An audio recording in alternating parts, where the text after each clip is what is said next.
changer d'heure? Tu t'as parlé? Ralentis un peu, j'ai pas envie d'avoir les yeux au cul. Vous avez l'air en forme pour un homme de votre âge. Si. Vous fatiguez jamais? Moi, j'ai peut-être une solution pour que vous arrêtiez de pédaler comme ça. Ça vous intéresse de faire un petit peu d'argent? Appelez-moi. Ça fait un bout de temps que je fais ça pour vous autres, puis je me dis que je l'ai assez fait. Je veux que ça finisse, moi. Ce film sera présenté le 21 février prochain au rendez-vous du cinéma québécois. Vous connaissez Roy Dupuis qui est avec nous ce matin, Samian aussi, chanteur et acteur pour l'occasion dans ce film-là. Bonjour Roy et Samian. Bonjour. Le film est assez dur. Il nous amène dans le destin de 3 hommes qui sont entremêlés à la mafia. Dans vos 2 cas, les 2 rôles que vous interprétez, c'est la mafia chinoise. Pourquoi avoir accepté un rôle comme celui-là, Roy, dans ce film?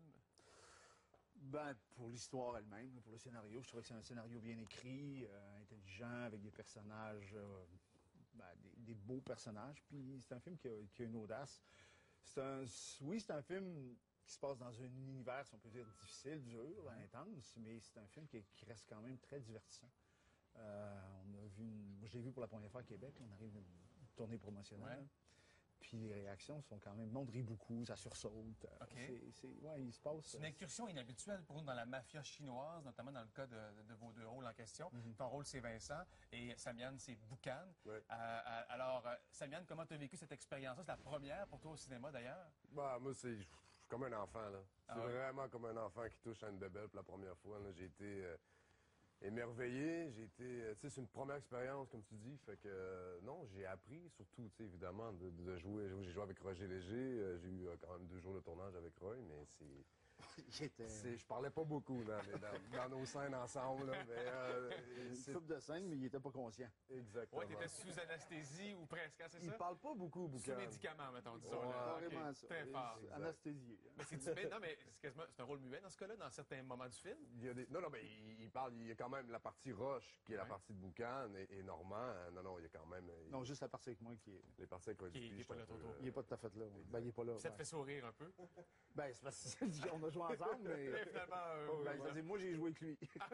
c'est ça. C'était à sens Exact. unique, finalement, pour l'occasion. Exactement.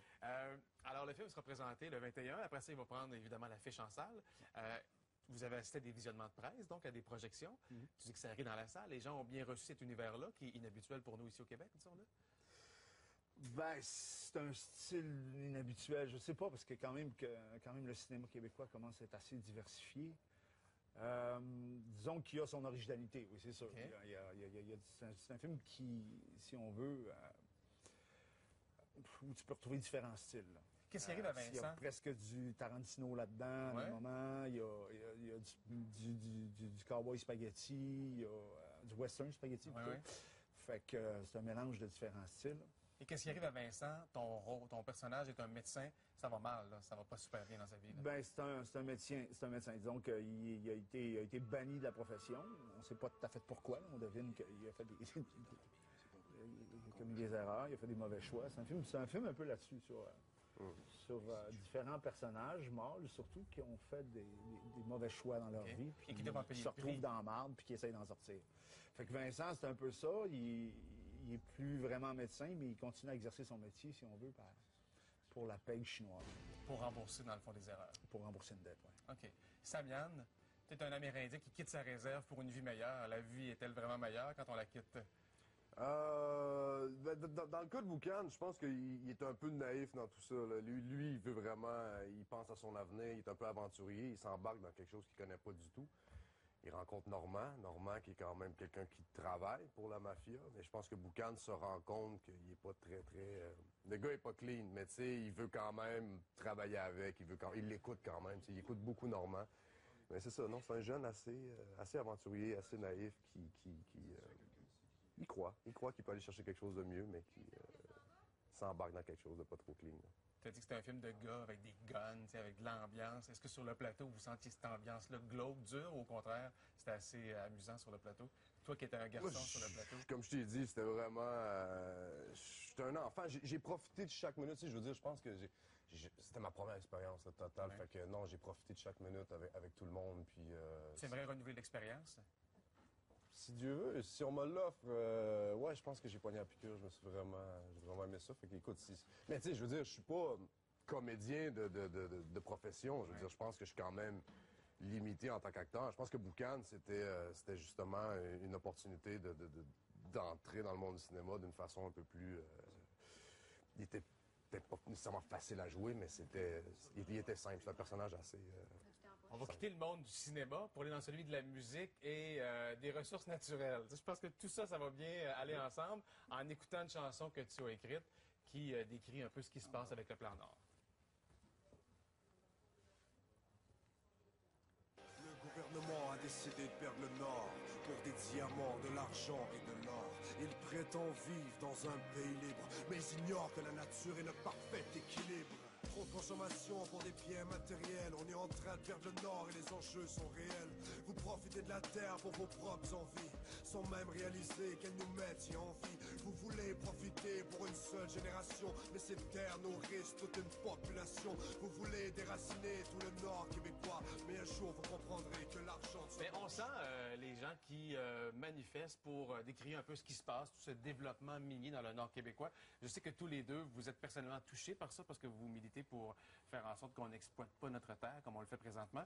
Alors pourquoi tu tenais à écrire une chanson comme ça pour nuancer les propos? Ben ça, pour moi, c'est un cri du cœur. C'est vraiment une lettre. J'ai passé 3 nuits blanches sur ce texte-là, finalement, que DJ Org, avec qui je travaille depuis plusieurs années, m'a envoyé la musique. Et voilà, j'ai pas dormi pendant 3 jours. J'ai vraiment... ça vient du cœur. Pour moi, c'est pas une campagne politique, c'est pas une chanson nécessairement politique, mais c'est moi personnellement. C'est de l'inquiétude que tu as, quoi? De l'inquiétude. Tu sais, je viens d'Abitibi, on parle pas, bon, plan Nord, on parle des Inuits, des Cris, des Inuits, à la limite. Je veux dire, mais, ouais, c'est inquiétant. Je trouve que c'est fait d'une façon... ben là, c'est devenu le plan Nord pour tous, là, une affaire de même, là, mais écoute, Ça serait à surveiller davantage, si je comprends bien. Ben, de la manière que c'est fait. Je veux dire, les Premières Nations dans tout ça, qu'est-ce qui va arriver? Moi, c'est ça, c'est une question aussi. Okay. Qu'est-ce qui va arriver avec la prochaine génération qui vit en haut? Puis il y a des gens qui vivent là, qui vivent de la chasse au caribou, qui vivent Et malheureusement, tout ça va... Les rivières, je veux dire, c'est des choses qui s'éteignent, malheureusement. D'ailleurs, en parlant de rivière, quand tu es vu la dernière fois, Roy, on a parlé d'un documentaire sur la rivière, la Romaine. Et tu m'avais dit à la fin... Chercher le courant, c'est ça. À la fin, tu m'avais dit, on a déjà assez d'énergie. C'est incroyable qu'on en fasse autant encore. C'est comme s'il y avait quelqu'un qui se graissait la patte dans tout ça. Et j'avais senti en toi un peu de rancœur envers nos institutions officielles. T'as toujours Puis ce que je disais à cette époque-là, officielle, là, maintenant, on est en surplus. Ouais. En surplus majeur, en plus. Là, c'est pas, Donc, ces pas un petit surplus, c'est un investissements-là, gros surplus. hydroélectriques, disons-le, ne sont pas nécessairement nécessaires. Ils sont pas nécessaires du tout. Ils nous coûtent de l'argent en plus. On est dans le surplus. Le surplus pourrait nous servir à vendre l'électricité à l'extérieur puis enrichir l'État. À partir du moment où c'est des compagnies qui sont étatisées comme Hydro-Québec. Mais quand on parle de petits barrages, de mini-centrales privées, c'est carrément des promoteurs ou des régions, mais enfin, des promoteurs à travers les régions qui font de l'argent en construisant des barrages. Puis là, tant mieux, il y a 6 projets de mini-centrales qui viennent de tomber, mais il reste quand même Val-Jalbert, là, présentement, qui est une absurdité. Si les autres barrages ne sont pas rentables, si ça va nous coûter de l'argent, pourquoi continuer Val-Jalbert? Ils disent qu'il est trop tard. C'est pas vrai, il n'y a rien de fait encore. Okay. C'est pas parce qu'il y a un BAP qu'il faut absolument construire le barrage. La situation économique est la même. Donc, il y a là, selon toi, aussi des démarches amicales qui permettent ce genre d'installation. Oui, il y a des promesses qui se sont faites carrément. Okay.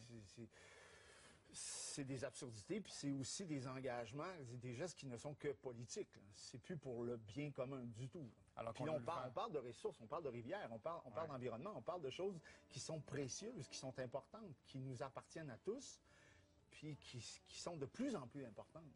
Alors qu'on nous le vend comme un bien nécessaire pour notre évidemment. quotidien. On essaie toujours de créer un besoin, alors que c'est clair qu'il n'est pas là. Il a même été... c'est officiel. Ça a été exprimé on officiellement. est en surplus majeur pour un bon bout de temps. Bien, on aurait besoin davantage de temps pour explorer davantage ces discussions-là. Merci, Samiane. Merci, Roy. Bonne première le 21 et bonne projection en salle aussi. Merci d'être venu nous voir. Merci.